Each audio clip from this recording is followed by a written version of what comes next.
सबसे पहले तो बेसिक सवाल, नॉन परफॉर्मिंग एसेट्स होते क्या हैं, एनपीएस का मतलब क्या होता है। देखो, बैंक की बैलेंस शीट अगर देखोगे तो बैंक के द्वारा लोन के तौर पर जो भी पैसा दिया जाता है, वो लोन के तौर पर दिया गया पैसा बैंक की बैलेंस शीट में एसेट साइड में लिस्ट किया जाता है। अगर इसी बात को और सिंपल लैंग्वेज में बोलें तो बैंक लोन के तौर पर जो भी पैसा देता है, वो लोन के तौर पर दिया गया पैसा बैंक की एसेट होता है। एसेट क्यों होता है?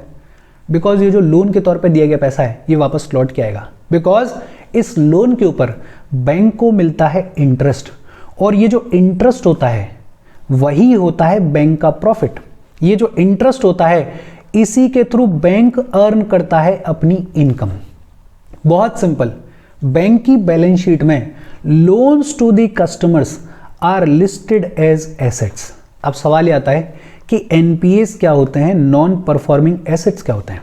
देखो, बैंक की जो भी ऐसी एसेट्स हैं, या फिर ये कहें कि बैंक के जितने भी ऐसे लोन्स हैं जो कि बैंक के लिए कोई भी इनकम प्रोड्यूस नहीं करते हैं, उन्हें कहा जाता है नॉन परफॉर्मिंग एसेट्स।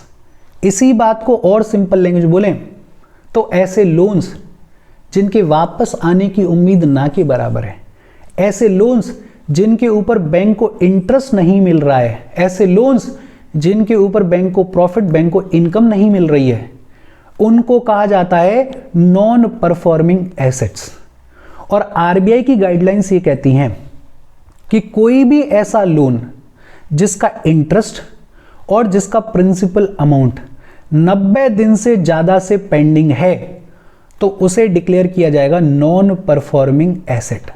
बहुत सिंपल, ऐसा लोन जिस पे इंटरेस्ट और जिसका प्रिंसिपल अमाउंट 90 दिन से ज़्यादा से पेंडिंग है, तो उसे बुलाया जाएगा नॉन परफॉर्मिंग एसेट। इसी बात को और सिंपल लैंग्वेज में बोलें तो देखो, इस कॉन्टेक्स्ट में बैंक की जो भी एसेट्स होती हैं उनको दो कैटेगरीज में डिवाइड करके देखा जा सकता है। कौन कौन सी दो कैटेगरीज? एक होती है स्टैंडर्ड एसेट्स और दूसरी होती है non performing assets. Standard assets और नॉन परफॉर्मिंग एसेट्स, ये जो स्टैंडर्ड एसेट्स होती हैं, इनको भी दो में डिवाइड करके देखा जा सकता है। एक होती है रेगुलर एसेट्स। रेगुलर एसेट्स का मतलब क्या है कि बैंक ने लोन के तौर पे पैसा दिया और जो पैसा लेके गया वो इतना ईमानदार है कि जिस तारीख को इंटरेस्ट देना चाहिए उसी तारीख को दे रहा है, जिस तारीख को प्रिंसिपल अमाउंट लौटाना है उसी तारीख को लौटा रहा है, तो इसको बोलेंगे रेगुलर एसेट। फॉर एग्जांपल, मैंने बैंक से लोन लिया और 1 तारीख को मुझे इंटरेस्ट देना है, तो मैं रेगुलरली 1 तारीख को अपना इंटरेस्ट दे के आता हूँ बैंक को। जिस तारीख को मुझे प्रिंसिपल अमाउंट लौटाना था उसी तारीख को मैं प्रिंसिपल अमाउंट को लौटा रहा हूँ, तो ये तो हो जाएगा रेगुलर एसेट। और अगर ऐसी सिचुएशन है तब तो बैंक को कोई दिक्कत वाली बात है ही नहीं, तब तो बैंक बहुत अच्छे से रन करेगा। इसके बाद एक कंडीशन आती है कि जो लोन के तौर पे दिया गया पैसा है, उसके इंटरेस्ट के ऊपर, उसके प्रिंसिपल अमाउंट के ऊपर 1 से 30 दिन का डिले है। फॉर एग्जाम्पल, एक तो रेगुलर है कि भाई 1 तारीख को इंटरेस्ट देना है और आदमी इतना ईमानदार है कि 1 तारीख को ही इंटरेस्ट दे रहा है, तब तो कोई दिक्कत है ही नहीं बैंक को। लेकिन एक सिनेरियो क्या हो सकता है कि ये जो आदमी है उसको देना है 1 तारीख को, लेकिन कभी 5 को जमा करके जाता है, कभी 10 को जमा करके जाता है, कभी 15 को, कभी 20 को, मतलब 1 से 30 दिन का डिले है। तो इसको बैंक लिस्ट कर देता है एज स्पेशल मेंशन अकाउंट 0। इसका मतलब क्या है कि भाई रिस्क बहुत ज़्यादा नहीं है, लेकिन हाँ कभी कभी 1 से 30 दिन का डिले देखने को मिलता है इंटरेस्ट आने में, 1 से 30 दिन का डिले देखने को मिलता है प्रिंसिपल अमाउंट को रिकवर होने में। इसको बोल देते हैं स्पेशल मेंशन अकाउंट 0। अगर 30 से 60 दिन का डिले है तो उसको बोल देते हैं स्पेशल मेंशन अकाउंट 1। और अगर 61 से 90 डेज का डिले है तो उसको बोल देते हैं स्पेशल मेंशन अकाउंट 2। बहुत सिंपल, एक तो रेगुलर है, कोई दिक्कत वाली बात है ही नहीं। जो लोन के तौर पे पैसा लेके गया है वो इंसान इतना ईमानदार है कि जिस तारीख को उसको इंटरेस्ट देना चाहिए, जिस तारीख को उसको प्रिंसिपल अमाउंट लौटाना चाहिए, उसी तारीख को लौटा रहा है, उसी तारीख को पे कर रहा है। बैंक बेहद खुश है, कोई दिक्कत वाली बात नहीं है। इसको बोलते हैं रेगुलर एसेट। फिर इसके बाद एक सिनेरियो क्या हो सकता है कि 1 से 30 दिन का डिले है, तो इसको बोल देते हैं स्पेशल मेंशन अकाउंट 0। 30 से 60 दिन का डिले है तो इसको बोल देते हैं स्पेशल मेंशन अकाउंट 1। और 61 से 90 डेज का डिले है तो इसको बोल देते हैं स्पेशल मेंशन अकाउंट 2। लेकिन इन तीनों में ही उतना रिस्क नहीं है। और 90 दिन से ज्यादा अगर हो जाते हैं तो उसको बोलते हैं नॉन परफॉर्मिंग एसेट्स। अभी अपन ने देखा कि ऐसा लोन जिसके ऊपर इंटरेस्ट, जिसके ऊपर जो भी प्रिंसिपल अमाउंट है वो 90 दिन से ज्यादा से पेंडिंग है तो उसको बुलाया जाएगा नॉन परफॉर्मिंग एसेट्स। और ये जो नॉन परफॉर्मिंग एसेट्स होती हैं इनको भी 3 कैटेगरीज में डिवाइड करके देखा जा सकता है। कौन कौन से 3 कैटेगरीज? एक होते हैं सब स्टैंडर्ड एसेट्स। सब स्टैंडर्ड एसेट्स का मतलब क्या है? ऐसे एनपीएस जो कि 12 महीने तक या 12 महीने से कम तक एनपीए रहे हैं। देखो 90 दिन से ज्यादा का डिले हो गया है तो उसको अपन डिक्लेयर करते हैं एनपीए।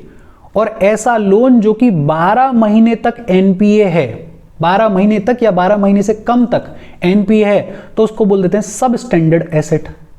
फिर इसके बाद दूसरा डाउटफुल एसेट होता है। ऐसा एनपीए जो कि 12 महीने से ज्यादा से एनपीए है तो उसको बोल देते हैं डाउटफुल एसेट। और तीसरा होता है लॉस एसेट। ऐसी सिचुएशन जब बैंक और जो भी ऑडिटर्स हैं वो ये कहें कि भाई ये तो जो लोन दिया है ये लॉस हो गया हमारे लिए, मतलब ऑलमोस्ट बैंक ने उम्मीद छोड़ दी है इस पैसे के रिकवर होने की। लेकिन ध्यान देना, लॉस एसेट्स में अभी तक बैंक ने इस लोन को रिटन ऑफ नहीं किया है। रिटन ऑफ नहीं किया है इसका मतलब क्या है कि अभी भी बैंक को थोड़ी बहुत उम्मीद है इस पैसे के रिकवर होने की। अगर बैंक किसी लोन को राइट ऑफ ही कर देता है तो राइट ऑफ करने का मतलब होता है कि बैंक ने अपने बैलेंस शीट से उस लोन को हटा ही दिया है, उस एसेट को हटा ही दिया है। मतलब बैंक पूरे तरीके से यह कह रहा है कि अब यह पैसा रिकवर किया ही नहीं जा सकता है। राइट ऑफ करने का तो मतलब क्या है कि बैंक पूरे तरीके से यह कह रहा है कि इस पैसे को अब रिकवर किया ही नहीं जा सकता है। लॉस एसेट्स में थोड़ी बहुत उम्मीद अभी भी है, बैंक को थोड़ा बहुत अभी भी है कि शायद ये पैसा वापस आ जाए। हालांकि ऊपर ऊपर कह दिया है कि हम लॉस में चले गए हैं, ये रिकवर नहीं होगा, लेकिन फिर भी राइट ऑफ नहीं किया है बिकॉज अभी भी बैंक को थोड़ी बहुत उम्मीद है कि क्या पता ये पैसा रिकवर हो जाए। अच्छा, अगर बैंक लोन को राइट ऑफ भी कर देता है, राइट ऑफ करने का मतलब क्या है कि बैंक ये बोल रहा है कि अब ये पैसा रिकवर किया ही नहीं जा सकता है, लेकिन इसका मतलब ये नहीं है कि इस पैसे को रिकवर करने के लिए बैंक का जो राइट है उस राइट को गिव अप कर रहा है बैंक। बैंक अभी भी कोशिश करेगा, जो भी नेसेसरी एक्शन होगा वो नेसेसरी एक्शन ले सकता है इस लोन को रिकवर करने के लिए। लेकिन हाँ, अपनी किताब में बैंक ने क्या लिख दिया है कि भैया इसको रिकवर करना अब इम्पॉसिबल हो गया है, ये पैसा रिकवर होगा ही नहीं। देखो फिर से देख लेते हैं। एक तो 90 दिन से ज्यादा तक लोन के ऊपर जो इंटरेस्ट है या जो प्रिंसिपल अमाउंट है अगर वो पेंडिंग रहता है तो उसको अपन बोलते हैं एनपीए। अब एनपीए में भी 3 कैटेगरीज हैं। अगर 12 महीने तक कोई अमाउंट एनपीए है तो उसको बोलते हैं सब स्टैंडर्ड एसेट। अगर 12 महीने से ज्यादा हो गए हैं एनपीए डिक्लेयर हुए तो उसको बोलते हैं डाउटफुल एसेट।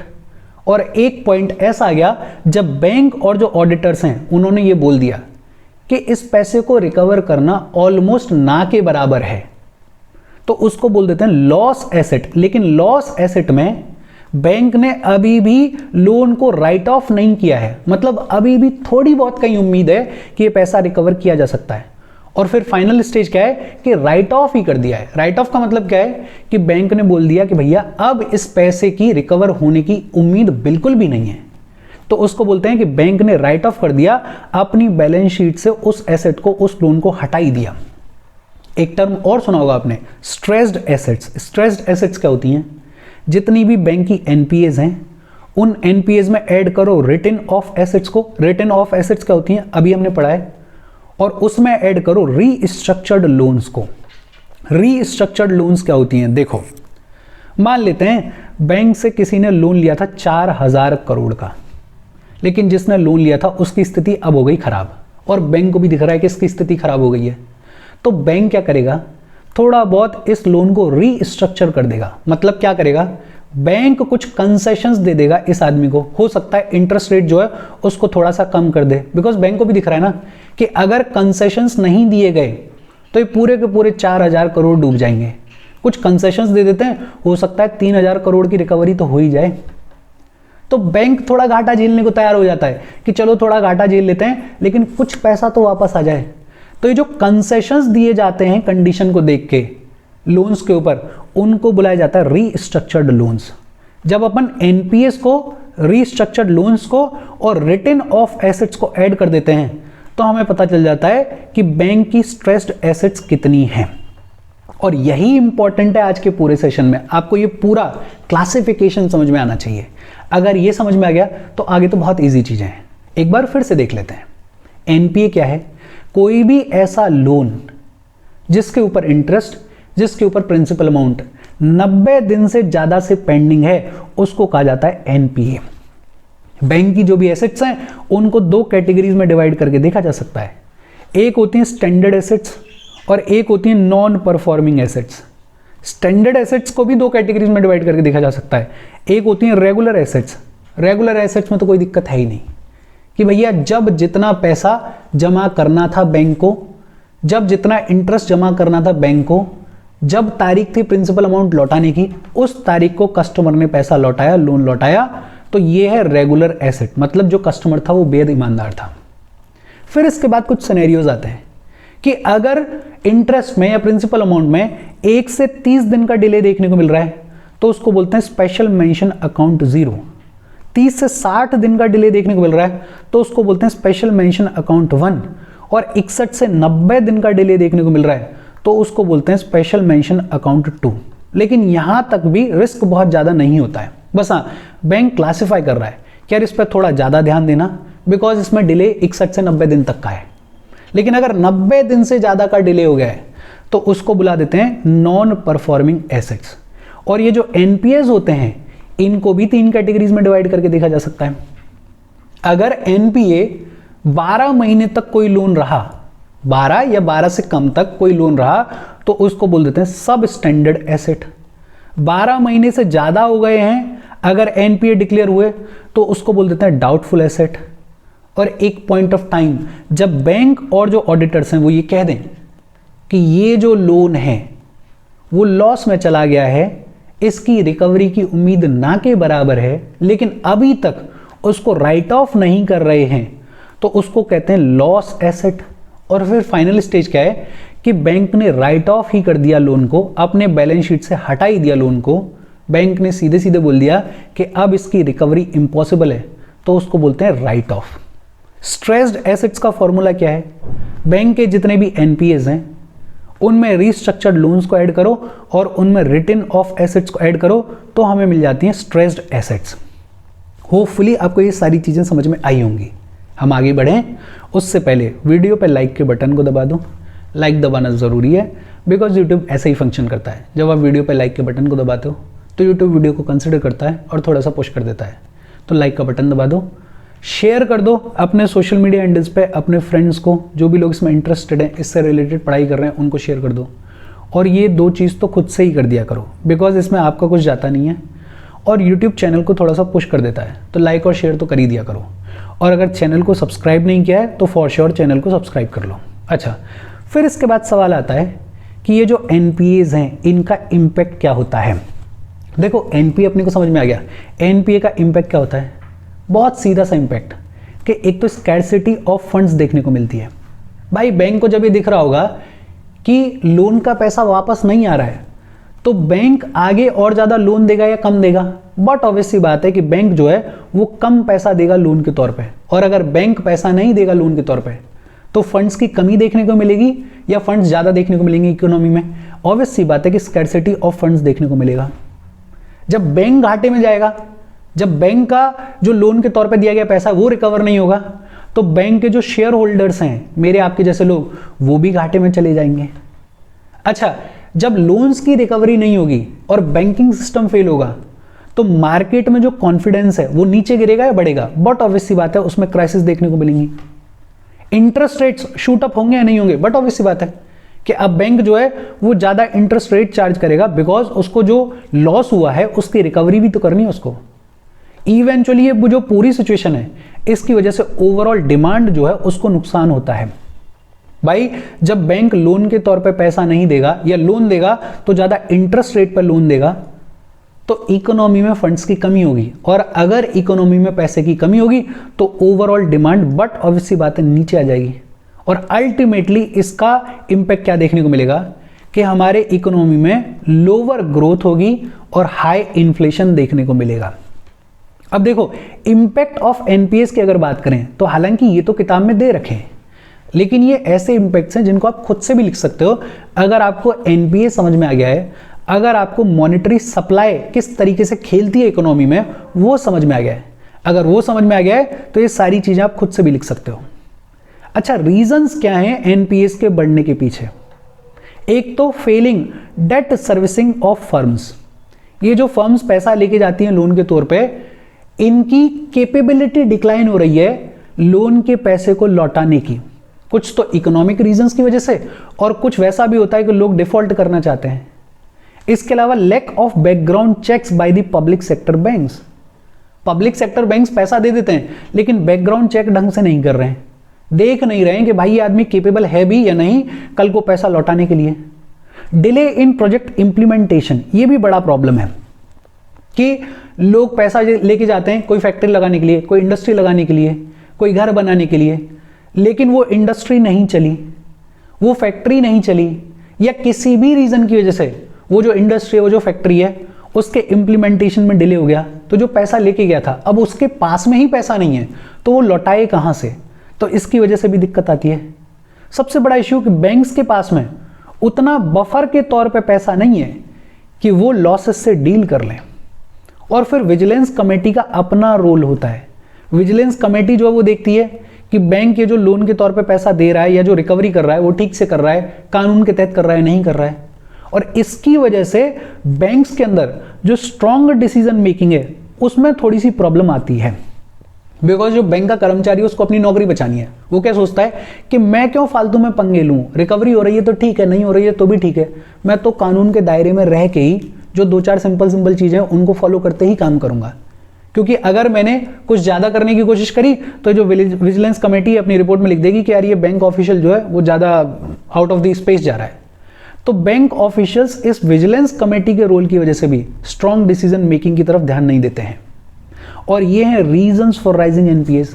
इंपैक्ट एक बार फिर से देख लें, स्कैर्सिटी ऑफ फंड्स, पैसे की कमी देखने को मिलती है, पैसे की कमी देखने को मिलती है, और जो बैंक के शेयर होल्डर्स होते हैं उनका पैसा डूबता है। मार्केट का जो कॉन्फिडेंस है वो नीचे की तरफ जाता है, इंटरेस्ट रेट जो है वो ऊपर की तरफ जाते हैं, ओवरऑल जो डिमांड होती है इकोनॉमी में वो नीचे की तरफ आती है, which eventually leads to lower economic growth and high inflation. ये सारी चीजें आप खुद से लिख सकते हो। एनपीएस के बढ़ने के पीछे के रीजंस क्या हैं? फर्म्स की कैपेबिलिटी में गिरावट आना। फर्म्स जो हैं वो लोन के तौर पर पैसा तो ले लेती हैं, लेकिन वेरियस इकोनॉमिक रीजंस की वजह से, कुछ पर्सनल रीजंस की वजह से भी ये जो फर्म्स हैं ये पैसा लौटाने में समर्थ नहीं होती हैं। पब्लिक सेक्टर बैंक्स जब लोन देते हैं तब बैकग्राउंड चेक ढंग से नहीं कर रहे हैं। डिले इन प्रोजेक्ट इंप्लीमेंटेशन ये एक बहुत बड़ा रीजन है। और फिर फाइनली बैंक्स के पास में भी इतना बफर के तौर पे पैसा नहीं है कि वो लॉसेस से डील कर पाए। अब सवाल आता है कि सरकार ने एनपीएस से डील करने के लिए क्या क्या स्टेप्स लिए हैं? कई सारे स्टेप्स लिए हैं। जैसे एक 5/25 स्कीम चलाई सरकार ने 2014 में for infrastructure loans. Basically RBI ने बैंक्स को अलाउ कर दिया कि जो इंफ्रास्ट्रक्चर रिलेटेड प्रोजेक्ट्स हैं उनके लिए आप एक लंबे टेन्योर के लिए लोन दे सकते हो, 25 साल तक के लिए लोन दे सकते हो, और ये जो लोन दिया जाएगा ये लोअर इंटरेस्ट रेट पे दिया जाएगा, और इस लोन को हर 5 साल के बाद रिव्यू किया जाएगा। तो ये 5/25 स्कीम चलाई गई थी। इसके अलावा स्ट्रेटेजिक डेट रीस्ट्रक्चरिंग स्कीम चलाई गई 2015 में। स्ट्रेटेजिक डेट रीस्ट्रक्चरिंग स्कीम, इसके तहत बैंक का जो भी लोन हुआ करता था अगर वो रिकवर नहीं हो रहा है तो उसको इक्विटी शेयर्स में कन्वर्ट किया जा सकता था।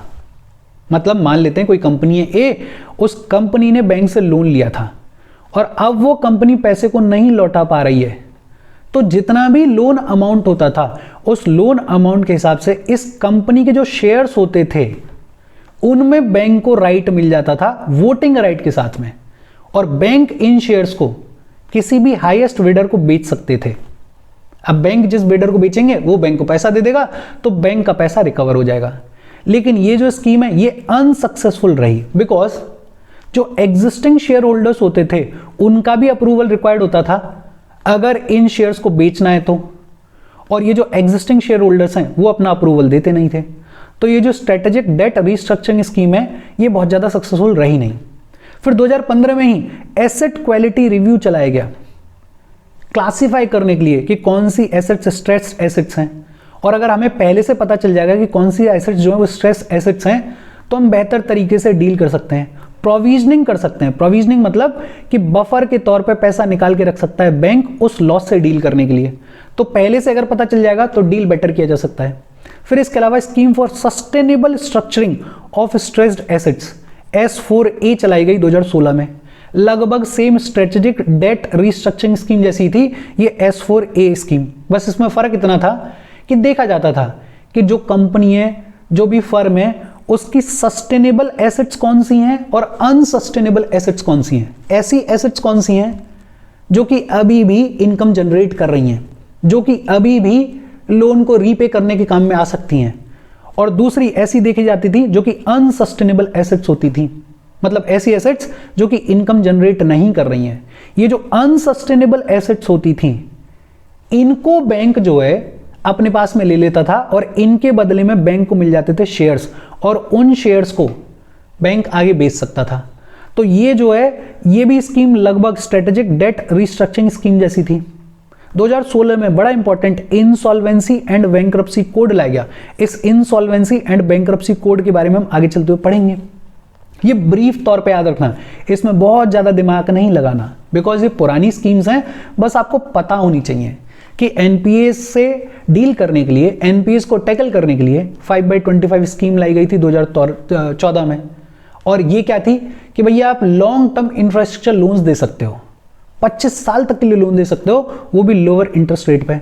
2015 में लाई गई थी स्ट्रेटेजिक डेट रिस्ट्रक्चरिंग स्कीम कि जो भी बैंक का लोन है अगर वो रिकवर नहीं हो रहा है तो उस लोन अमाउंट के बराबर जो कंपनी के शेयर्स हैं उनमें बैंक को हिस्सा मिल जाता था और बैंक उन शेयर्स को बेच सकता था किसी भी हाईएस्ट बिडर को। फिर एक एसेट क्वालिटी रिव्यू चलाया गया था 2015 में। फिर scheme for sustainable structuring of stressed assets S4A चलाई गई थी 2016 में, लगभग सेम ऐसी थी जैसी स्ट्रेटेजिक डेट रिस्ट्रक्चरिंग स्कीम थी। इंसॉल्वेंसी एंड बैंक्रप्सी कोड लाया गया 2016 में। सिर्फ नाम याद रखो और एक एक लाइन में चीज याद रखो। अच्छा, इतनी सारी स्कीम्स लाई गई एनपीएस से डील करने के लिए, लेकिन उसके बावजूद बैंकिंग सेक्टर में जो एनपीएस हैं वो कम नहीं हुए। तो फिर सरकार फाइनली एक चीज और लेकर आई, 4R स्ट्रेटजी। ये 4R स्ट्रेटजी क्या थी? इसमें 4 R's की बात की जा रही है। पहला R है रिकॉग्निशन। रिकॉग्निशन कि जो एनपीएस हैं उनको ट्रांसपेरेंटली रिकॉग्नाइज करो, देखो कि कहां पे कितना एनपीए है, कौन सा ऐसा एनपीए है जिसमें रिकवरी के चांसेस ज्यादा हैं, कौन सा ऐसा एनपीए है जिसमें रिकवरी के चांसेस बेहद कम है। तो पहले तो एनपीएस को आइडेंटिफाई करो, रिकॉग्नाइज करो। जब रिकॉग्नाइज कर लिया तो उसके बाद फोकस करो रिजोल्यूशन के ऊपर, उसके बाद फोकस करो रिकवरी के ऊपर।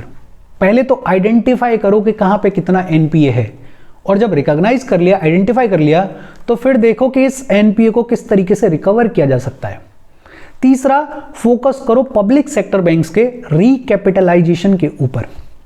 ये जो पब्लिक सेक्टर बैंक्स हैं इनमें इतना एनपीए हो गया था कि इनके पास में पैसा ही नहीं था, तो सरकार ने बोला कि हमें रिकैपिटलाइजेशन के ऊपर फोकस करना चाहिए। इनफैक्ट 2017 में और 2018 में भी सरकार ने बैंक्स को रिकैपिटलाइज करने के लिए खूब सारा पैसा दिया, लाखों करोड़ों रुपए दिया। और फिर चौथा, फोकस करो पब्लिक सेक्टर बैंक्स में रिफॉर्म्स के ऊपर। और ये जो 4R स्ट्रेटजी है ये अपने आप में इंपॉर्टेंट है। 4 R's हैं, इनको तो याद रखना। पहला R क्या है? रिकॉग्निशन कि एनपीएस को ट्रांसपेरेंटली रिकॉग्नाइज करो। दूसरा R क्या है? रिकवरी कि ये जो एनपीएस हैं इनको रिकवर करो। तीसरा R क्या है? पब्लिक सेक्टर बैंक्स को रिकैपिटलाइज करो। और चौथा R क्या है? पब्लिक सेक्टर बैंक्स में रिफॉर्म्स करो। अच्छा, एनपीएस का डेटा क्या कहता है? एनपीएस का डेटा ये कहता है कि ये जो 4R स्ट्रेटजी लाई गई इसके बाद से इंप्रूवमेंट देखने को मिला है। 2017-18 में टोटल एनपीएस कितने थे? 8.9 लाख करोड़। और ये जो एनपीएस हैं वो घट के 2018-19 में कितने रह गए? 7.89 लाख करोड़। मतलब एनपीएस के मामले में बैंकिंग सेक्टर में थोड़ा इंप्रूवमेंट है। आरबीआई की एक रिपोर्ट है, report on trend and progress of banking in India 2021-22, और ये रिपोर्ट ये कहती है कि बैंकिंग में जो ग्रॉस एनपीएस हैं वो डिक्लाइन हुए हैं और कितने हो गए हैं? 5% हो गए हैं। 2017-18 में कितना थे वो 9% हुआ करते थे। मतलब एनपीएस के मामले में इंप्रूवमेंट देखने को मिल रहा है। जो ओवरऑल एनपीएस है बैंकिंग सेक्टर में वो डिक्लाइन हो रहे हैं। तो एक तो ये ध्यान रखो प्रीलिम्स के पॉइंट ऑफ व्यू से कि एनपीएस के मामले में हमारा इंप्रूवमेंट देखने को मिल रहा है। एनपीएस जो है वो over the period of time decline हो रहे हैं। और अगर डेटा याद रख सकते हो मेंस में कोट करने के लिए तो वो डेटा भी याद रख लो कि 2018-19 में एनपीएस कितने थे, 7.89 लाख करोड़ थे। अच्छा, इसके अलावा आरबीआई ने एक फ्रेमवर्क रिलीज किया for resolution of stressed assets. Stressed assets के रेजोल्यूशन के लिए 2019 में आरबीआई ने कुछ गाइडलाइंस इशू की। और वो गाइडलाइंस क्या कहती हैं? पहला तो आरबीआई ने बोला early reporting and recognition of default with respect to large borrowers. RBI पहली चीज तो ये बोल रहा है कि जो लार्ज बोरोवर्स हैं इनको अगर ये डिफॉल्ट करने वाले हैं तो अर्ली रिपोर्ट करो, अर्ली रिकॉग्नाइज करो। भाई ध्यान रखो, इनिशियल फेज में जैसे ही सिचुएशन ऐसी बनने लगे कि ये आदमी डिफॉल्ट कर सकता है तो उसको रिकॉग्नाइज करो और उसको रिपोर्ट करो ताकि टाइम रहते उस पर एक्शन लिया जा सके। दूसरा, आरबीआई ने कंप्लीट डिस्क्रिशन दिया लेंडर्स को, बैंक्स को कंप्लीट डिस्क्रिशन दिया कि वो रेजोल्यूशन प्लान को अपने हिसाब से इंप्लीमेंट कर सकें। बिकॉज एक प्लान पूरे कंट्री पे लागू नहीं हो सकता, हर जगह पे लागू नहीं हो सकता। किसान से अगर आपको लोन की रिकवरी करनी है तो उसके लिए मेथड अलग होगा। बड़े कॉर्पोरेट बिजनेसमैन से अगर आपको लोन की रिकवरी करनी है तो उसके लिए मेथड अलग होगा। किसी नॉर्मल इंडस्ट्रियलिस्ट से, छोटे इंडस्ट्रियलिस्ट से अगर आपको लोन की रिकवरी करनी है तो उसके लिए मेथड अलग होगा। तो यहां पे आरबीआई ने कंप्लीट डिस्क्रिशन दिया इन लेंडर्स को, इन बैंक्स को कि वो अपने हिसाब से रेजोल्यूशन प्लान को इंप्लीमेंट कर सकते हैं। तीसरा, आरबीआई ने बोला कि एक हम हार्मोनाइज्ड फ्रेमवर्क डेवलप कर रहे हैं for resolution of stressed assets, कि मतलब बातचीत के थ्रू जिसमें बैंक्स को भी घाटा ना हो, जिसमें लेंडर्स को भी घाटा ना हो, उनके ऊपर प्रेशर भी ना पड़े और एक हार्मोनाइज्ड तरीके से फ्रेमवर्क को तैयार की जाए स्ट्रेस्ड एसेट्स के रेजोल्यूशन के लिए। और इसी के चलते जितनी भी पुरानी स्कीम्स थी जैसे S4A, जैसे SDR, जैसे 5/25, इन सबको सस्पेंड कर दिया गया था। इसके अलावा आरबीआई ने यह भी बोला कि अगर कोई बैंक, कोई लेंडर रेजोल्यूशन प्लान को इंप्लीमेंट करने में डिले करेगा तो उसको डिसइंसेंटिव्स भी मिलेंगे। मतलब आरबीआई बोल रहा है कि साहब हम कंप्लीट डिस्क्रिशन भी दे रहे हैं, हार्मोनाइज तरीके से आपसे बात करके बैठ के आपके साथ पूरा प्लान तैयार करेंगे, कोई दिक्कत वाली बात नहीं है, लेकिन आप डिले नहीं कर सकते हो। जो रेजोल्यूशन का प्लान है उसको जल्दी से जल्दी इंप्लीमेंट करो, अगर नहीं करोगे तो आपको डिसइंसेंटिवाइज किया जाएगा। इसके अलावा इंटर क्रेडिटर एग्रीमेंट साइन किया गया बिटवीन ऑल लेंडर्स और इसको कंपलसरी कर दिया गया। इंटर क्रेडिटर एग्रीमेंट क्या होता है? अगर बहुत सिंपल लैंग्वेज बोले, एक कोई लोन लेने वाला इंसान है ए, इसने एसबीआई से भी लोन लिया हुआ है, इसने पीएनबी से भी लोन लिया हुआ है और इसने बैंक ऑफ बड़ौदा से भी लोन लिया हुआ है। तो ये जो तीनों लेंडर्स हैं, इन तीनों लेंडर्स के बीच में एक इंटर क्रेडिटर एग्रीमेंट साइन किया जाएगा और वो जो इंटर क्रेडिटर एग्रीमेंट है वो हार्मोनाइज करेगा इन तीनों के बीच में रिलेशंस को, ताकि ये तीनों मिलके एक साथ काम कर सकें इस बोरोवर से पैसे को रिकवर करने के लिए। तो लेंडर्स को एक साथ लाने के लिए, लेंडर्स एक साथ मिलके काम कर सकें अपने पैसे को रिकवर करने के लिए, उसके लिए लाया गया था इंटर क्रेडिटर एग्रीमेंट। इसके अलावा फाइनेंशियल डिफिकल्टी की जो डेफिनेशन है उसको बेसल कमेटी गाइडलाइंस के अकॉर्डिंग अलाइन किया गया।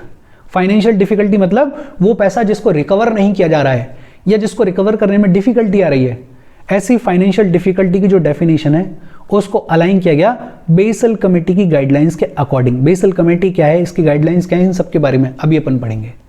और इसके साथ आज की हमारी बातचीत खत्म हो गई। देखो बहुत सिंपल, इसमें आपको जो पढ़ना है वो पढ़ना है ये कि नॉन परफॉर्मिंग एसेट्स का ये पूरा क्लासिफिकेशन क्या है, नॉन परफॉर्मिंग एसेट्स होती क्या है।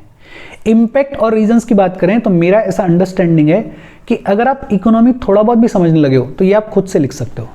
गवर्नमेंट के स्टेप्स की अगर बात करें तो ये बड़े पुराने स्टेप्स हैं, अब तो ज़्यादातर को सस्पेंड भी कर दिए गए।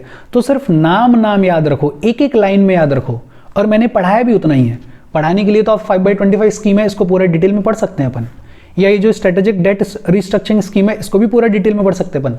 लेकिन ये 2014 की है, 2015 की है, तो एक एक लाइन में याद रखो।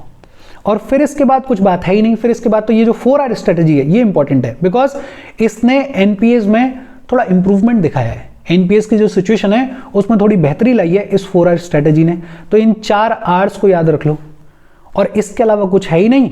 कोई डाउट हो तो कमेंट करके पूछ लेना, आगे की बातचीत आगे कंटिन्यू करेंगे। Thank you very much.